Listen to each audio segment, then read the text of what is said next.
Chapter 44. Now Joseph gave these instructions to the steward of his house. Fill the men's sacks with as much food as they can carry, and put each man's silver in the mouth of his sack. Then put my cup, the silver one, in the mouth of the youngest one's sack, along with the silver for his grain. And he did as Joseph said. As morning dawned, the men were sent on their way with their donkeys. They had not gone far from the city, when Joseph said to his steward, Go after those men at once, and when you catch up with them, say to them, Why have you repaid good with evil? Isn't this the cup my master drinks from and also uses for divination? This is a wicked thing you have done. When he caught up with them, he repeated these words to them. But they said to him, Why does my lord say such things? Far be it from your servants to do anything like that. We even brought back to you from the land of Canaan the silver we found inside the mouths of our sacks. So why would we steal silver or gold from your master's house? If any of your servants is found to have it, he will die, and the rest of us will become my lord's slaves. Very well then, he said. Let it be as you say. Whoever is found to have it will become my slave. The rest of you will be free from blame. Each of them quickly lowered his sack to the ground and opened it. Then the steward proceeded to search, beginning with the oldest and ending with the youngest. And the cup was found in Benjamin's sack. At this they tore their clothes. Then they all loaded their donkeys and returned to the city. Joseph was still in the house when Judah and his brothers came in, and they threw themselves to the ground before him. Joseph said to them, What is this you have done? Don't you know that a man like me can find things out by divination? What can we say to my lord? Judah replied. What can we say? How can we prove our innocence? God has uncovered your servant's guilt.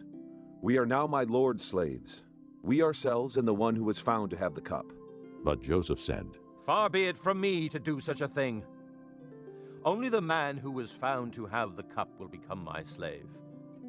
The rest of you, go back to your father in peace. Then Judah went up to him and said, Please, my lord, let your servant speak a word to my lord. Do not be angry with your servant, though you are equal to Pharaoh himself. My lord asked his servants, Do you have a father or a brother? And we answered, We have an aged father, and there is a young son born to him in his old age. His brother is dead, and he is the only one of his mother's sons left, and his father loves him. Then you said to your servants, Bring him down to me so I can see him for myself. And we said to my lord, The boy cannot leave his father. If he leaves him, his father will die. But you told your servants, Unless your youngest brother comes down with you, you will not see my face again. When we went back to your servant my father, we told him what my lord had said. Then our father said, Go back and buy a little more food. But we said, We cannot go down. Only if our youngest brother is with us will we go. We cannot see the man's face unless our youngest brother is with us. Your servant my father said to us, You know that my wife bore me 2 sons.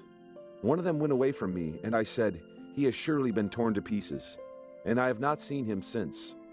If you take this one from me too, and harm comes to him, you will bring my gray head down to the grave in misery. So now if the boy is not with us when I go back to your servant my father, and if my father, whose life is closely bound up with the boy's life, sees that the boy isn't there, he will die. Your servants will bring the gray head of our father down to the grave in sorrow. Your servant guaranteed the boy's safety to my father. I said, If I do not bring him back to you, I will bear the blame before you, my father, all my life. Now then, please let your servant remain here as my lord's slave in place of the boy, and let the boy return with his brothers. How can I go back to my father if the boy is not with me? No, do not let me see the misery that would come upon my father.